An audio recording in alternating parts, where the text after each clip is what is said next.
नई तहकीकाती टीम ने काम शुरू किया। वालिदैन से उन्होंने बयानात लिए। उस दिन वालिद मुतमईन नज़र आ रहे थे, मगर कल वालिद की जानिब से सवालात उठाए गए और आज आपने वालिदैन की जानिब से, अपने क्लाइंट्स की जानिब से जो चीफ मिनिस्टर को ख़त लिखा है उसमें मज़ीद परेशान कुन सवालात उठा दिए हैं। उनकी मंगेतर से कैसे सवालात किए गए वो बयान किए हैं, दीगर वो गवाहों से किस तरीके से बात की गई वो बयान की है। कल भी आपने इस अंदेशे का इजहार किया था कि ये फिर खुदकुशी की तरफ ले जाने का मामला है। दूसरा पोस्टमार्टम आ गया, उसमें इतना कुछ बता दिया गया, उसके बावजूद भी ये अंदेशा है नई जो तहकीकाती टीम है उसके कंडक्ट से।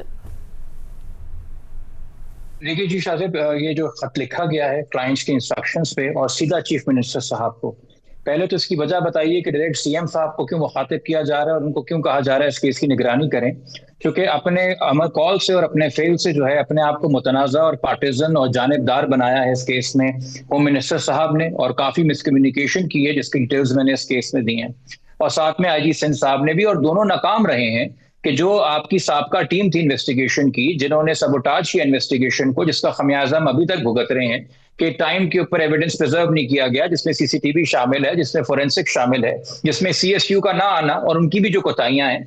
तो जो आपका सीएसयू यूनिट है, जो पुरानी इन्वेस्टिगेशन टीम है, उनके खिलाफ अभी तक कोई डिपार्टमेंटल इंक्वायरी नहीं हुई।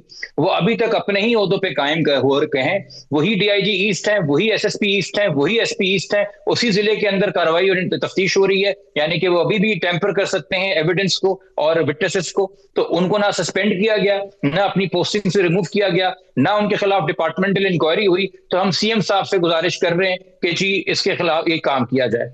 दूसरी चीज कि आपकी जो मौजूदा इस वक्त तफ्तीशी टीम है, वो मौजूदा तफ्तीशी टीम भी 201 उन्होंने सेक्शन तो ऐड कर दिया इस केस के अंदर एविडेंस मिटाने का, मगर हमारी मालूमात के मुताबिक सिवाय वो एक एसएचओ गुलस्तान जौहर और एक डीएसपी शारा फैसल, इनके अलावा किसी का बयान नहीं लिया गया, किसी से तफ्तीश नहीं हुई कि क्यों चुके आपने सबोटाज की और क्यों बर्बाद किया आपने एविडेंस। तो वो भी दायरा कार इन्वेस्टिगेशन का वहां तक नहीं बढ़ा रहे, तो उनको दायरा कार में लिया जाए।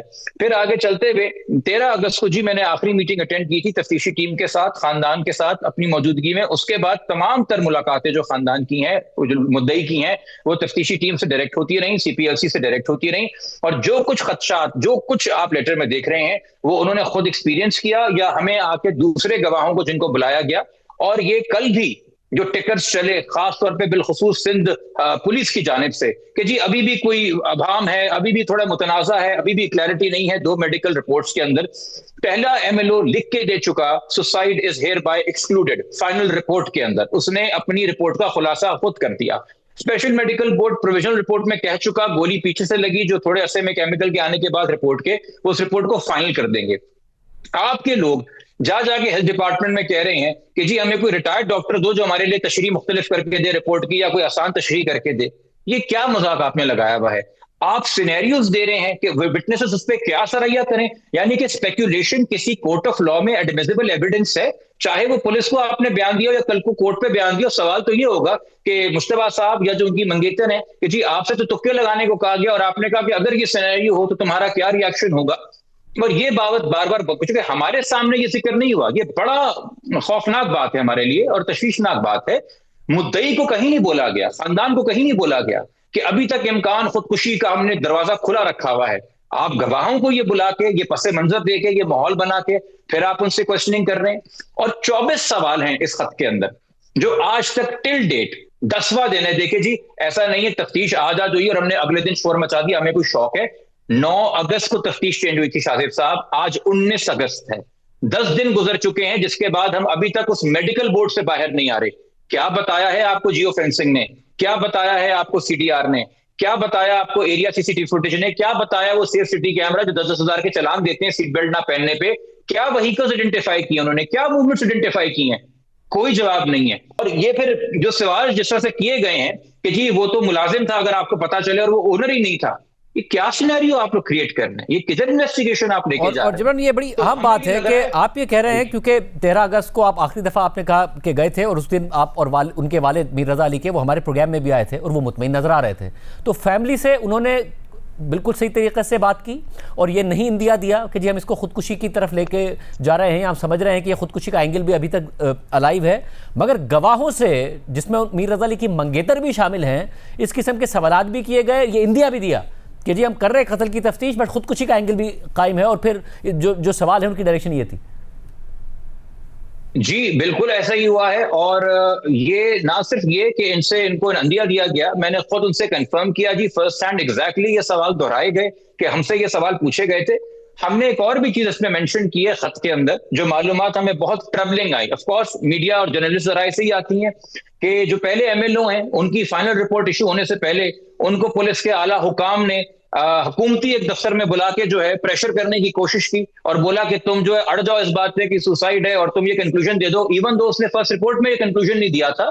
तो हमारा ये इस पे मानना है कि जी अभी तक कंसिडरेबल पॉलिटिकल क्लाउड एक्सरसाइज हो रहा है, अभी तक इसके ऊपर प्रेशर हो रहा है। मौजूदा टीम को भी शायद बंद काम नहीं करने दिया जा रहा, गोल गोल दायरे में घुमा रहे हैं खुदकुशी के, और तीन आउटकम्स ये निकालेंगे, या तो खुदकुशी डिक्लेयर कर देंगे, या इसको ए क्लास कर देंगे कि जी अनट्रेसेबल हो गया, या तीसरा किसी इलाके को जो कचरा चुनने वाले को पहले जिनसे ढूंढ रहे कि कोई हमें मिल जाए नशई या कचरा चुनने वाला, तो उस पर हम कत्ल डाल दें और लाद दें कि जैसे वो इतना बड़ा कंस्पिरेटर था और उसके लिए जतन हो रहे थे। उसके लिए पहले दिन कॉल गई थी सीएसयू को, जो आपके प्रोग्राम ने बात रखी कि जी मत जाओ साइट के ऊपर। उसके लिए ब्लॉक 7 के अंदर पुलिस पार्टी को कहा कि वहीं पे रहो, यहाँ ब्लॉक 1 में आने की जरूरत नहीं है। उसके लिए आपने बगैर फोरेंसिक की जगह को सिक्योर किए हुए बॉडी हटा दी। उसके लिए 24 घंटे तक आपने वहां पे जगह को मैनिपुलेट होने दिया। उसके लिए 2 दिन बाद आपको उसी जगह से होस्टर मिल गया। उसके लिए आपने मकाम को आग लगा दी, और फिर जहां आग लगाई वहां से खोल नहीं मिला, उसके 2 फीट दूर जहां नॉर्मल घास थी वहीं से फिर खोल मिला।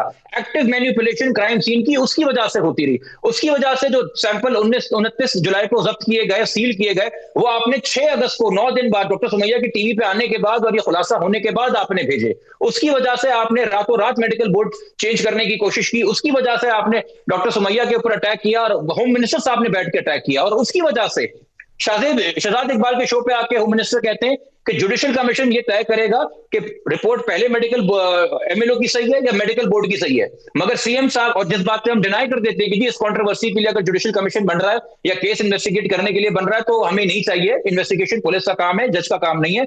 हम जब डिनाई कर देते हैं तो 2 दिन बाद सीएम साहब कहते हैं कि जी हम तो जुडिशियल कमीशन बना रहे थे पुरानी पुलिस वालों का एहतसाब करने के लिए कि उन्होंने जो गलतियां की हैं।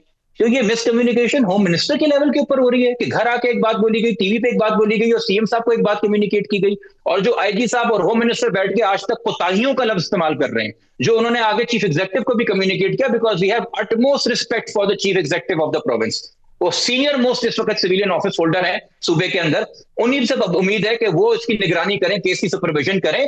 और हमने इसमें बताया है, हमने पीएमओ को इसलिए इसमें कॉपी किया है कि अगर वफाक से आपको किसी किस्म की मदद की जरूरत है, किसी इंफॉर्मेशन शेयरिंग की, इंटेलिजेंस शेयरिंग की, लॉ एनफोर्समेंट की, तो हम पीएमओ को भी अब्रेस्ट कर रहे हैं कि वो रेडिली आपको प्रोवाइड करे। और एंड में हमारे पास यही चारा बचेगा कि हम किसी जेआईटी की तरफ जाएंगे और मल्टीपल एजेंसीज।